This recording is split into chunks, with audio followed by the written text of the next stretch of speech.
Join me and let's turn these beautiful backgrounds into even more beautiful cards. Hello and very warm welcome everyone, it's Marta here. In my yesterday video, we were turning this background paper into beautiful mixed media paper using this glue and foil technique. So today I will start from this biggest piece I had, which I tear in half, and I will be turning it into a lovely card. So what I did so far, I took some additional piece of the golden paper and I cut several leaves. I also cut a couple of the leaves from the white watercolor paper, and the other half of this tiered paper I just cut two flowers. The flower and leaves, these are very old dies from the apple blossom, which I've bought, that was before the craft stash was closed. But any die, whatever you have, size or style, will be working well here. So what am I doing? I am starting from taking some distress oxide inks, and I have billet paint and what is the other one? Rustic Wildness. Sorry, I just had to double check it. And I'm starting from adding billet paint to almost entire area of the leaf. I'm only leaving the edges white, and then I'm coming back and I'm adding a little bit extra of the darker ink. Now, if you would like to make it simpler, you can of course cut the leaves from the green cardstock, but I do believe that when you hand color them with inks or paints or something like that, they always look way more natural, because that way you can achieve this beautiful gradient look. And you can of course cut them with the green color cardstock and then darken up the edges. That will be working fine as well. I just prefer, this is maybe just my own personal preference, that I like to color my leaf myself or cut them from the design papers rather than the plain one. Here I'm also taking on board two flowers, and basically we're gonna be playing in a similar way as we did yesterday. So I'm adding a little bit of this glue, and this is the heavy body gel. I had a several question about this glue. Any type of the thick adhesive will work here well. You can also use the regular glue like a Tombow or something like that. It's just this heavy body gel. It has this thickness which will give you also the texture, so you're not only adding the gold elements, but you could see the lumps from the glue texture. This is why I've decided to use that one. Another thing which I would like to highlight here is that when you adding the glue and you press your foil on top of the adhesive, you just have to wait till the glue is completely dry. I had someone mention in a comment that they tried this technique some time ago and it didn't work for them, and I think, I don't know, I could be wrong, maybe that was the type of adhesive, but what could possibly happen there, the adhesive wasn't completely dry, so this golden particles or whatever color you had on your foil, it didn't stick properly. So when you lift the foil, the color was not there. So what I like to do, I'm adding this irregular blobs of the glue from for my leaves and flowers, and I'm just dabbing it here and there. There's no overthinking. I'm just making sure that I'm not covering the entire surface of the leaf, because I want to have this green color popping through. And one mistake I did here, not a really big one, but I just put too many elements with the glue, and by the time I finish adhering my leaves to this foil, the glue on flowers were kind of dryish out, so I had to go back and redo it. But it's not a big thing. It's just something just to let you know, if you've got a lot of elements to prepare, it's better to do it maybe in a smaller sections. And here you can see I am reusing the foil I have from yesterday, because there is still plenty of the gold particles left. And what is more, when you have this slightly distressed foil, I think it's even giving you the better result, because you have this like extra spaces in between the gold foil, so that is just adding the character. Now I'm heating my foil because I am impatient. This is not necessary. This is the step you can actually totally skip.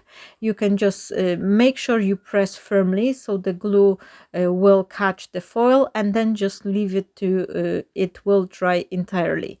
I would like to, be kind of efficient, so this is why I am using my heat tool to speed up the process.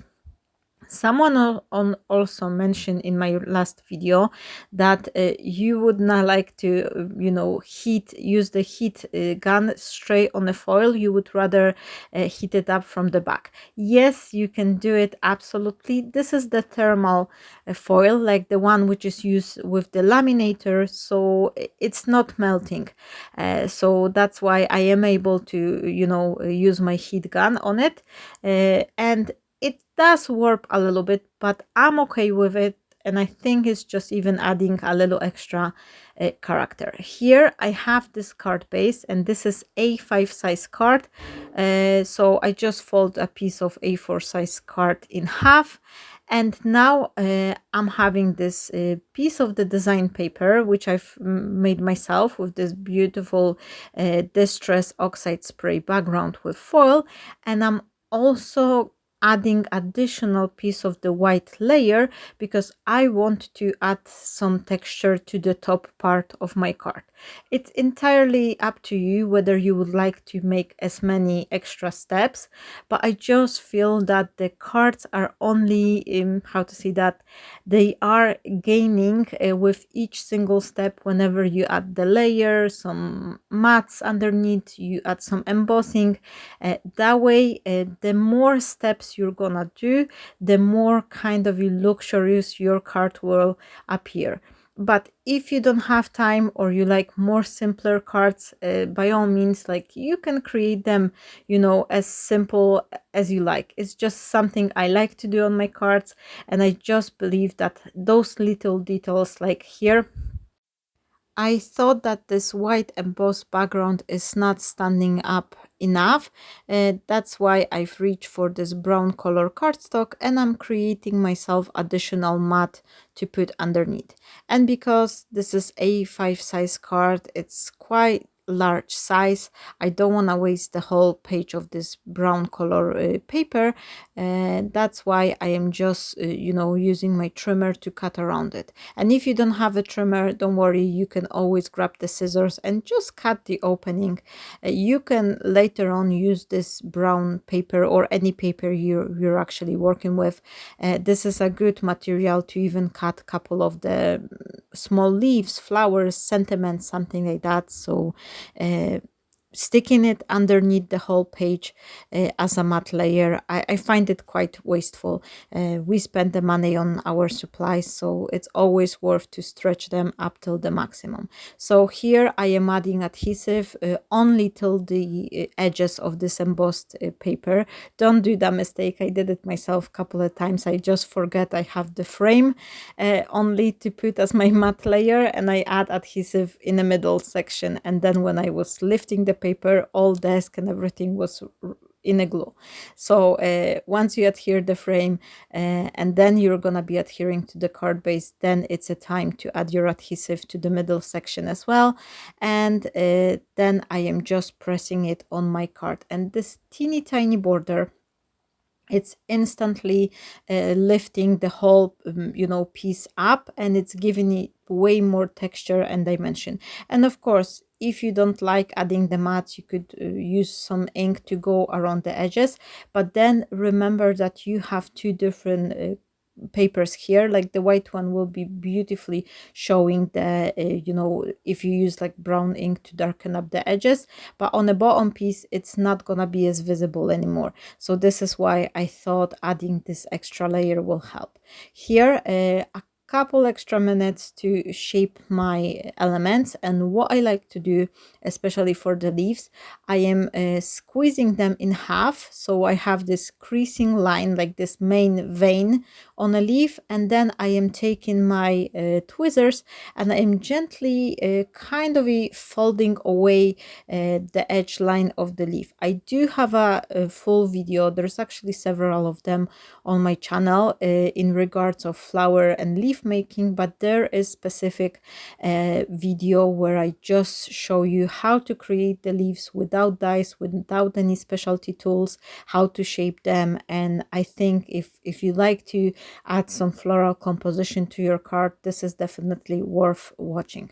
Here again, I am just using this tool to shape my flowers, and if you don't have this like a large ball tool, you can actually use like a marker or something. Just be gentle and that'll be fine. And if you have a marker, it's good to actually cover it up with a little piece of the felt or something, or like a kids fun foam. That way you're not gonna have those harsh lines, and you can use it as your shaping tool.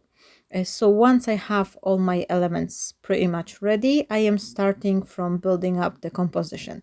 And sometimes I like to do the dry run just to see where shall I adhere my elements so the composition is looking nice and neat. And my composition will contain those two large flowers, couple of the leaves, and then I have this additional little golden branches, which I think they just adding that additional texture and interest to the card, especially for this nice large card like that. I always like to build up my composition on more elements, like adding different sizes of the leaves or like those little branches, things like that.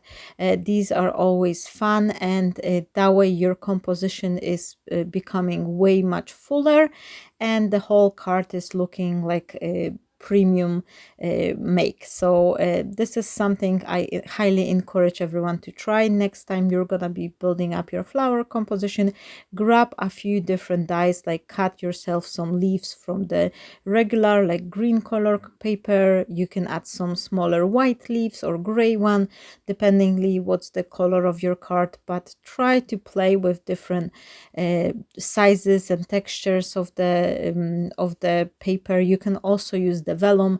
This one is also working great to fill up the composition, or even the floral stamens, things like that, little pearls, always something to add. And that way your card is start looking really fancy, even though you don't change a lot of things. The only one thing you did is just add a couple extra different layers of leaves.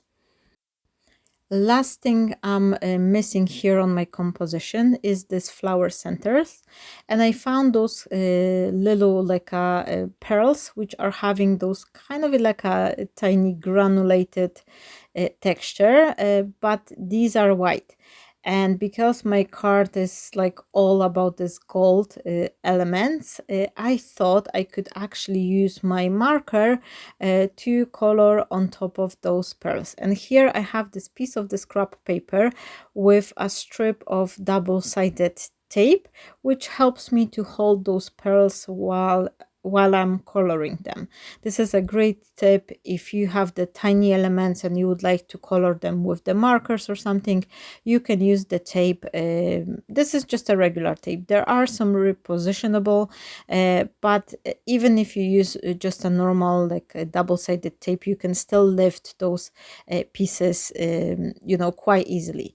I would be careful if you're using the paper like word sentiment or something like that, but for the pearls you can just use your little a tape runner and create yourself this extra place to hold your pearls while you're gonna be coloring them. And also, if you don't have a marker, you can use golden embossing powder. That will be working well as well.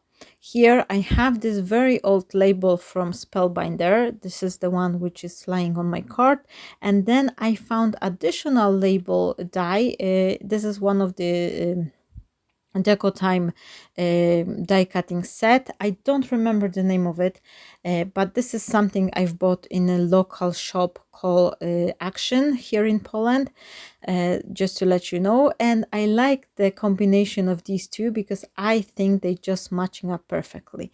The sentiment I'm using here, this says happy anniversary, and this was included in one of my collection on my Buy Me a Coffee page. But here, for the card like that, you can actually put whatever sentiment you would like to. That could be a birthday card, that could be anniversary card, for retirement, or even for a Christmas. Imagine swapping those flowers for a red poinsettias and having this like a bold Merry Christmas sentiment on the bottom. So dependingly how you dress this card, you can turn it into any occasion. And this is the design of the cards I really like, which are kind of in multi-occasional.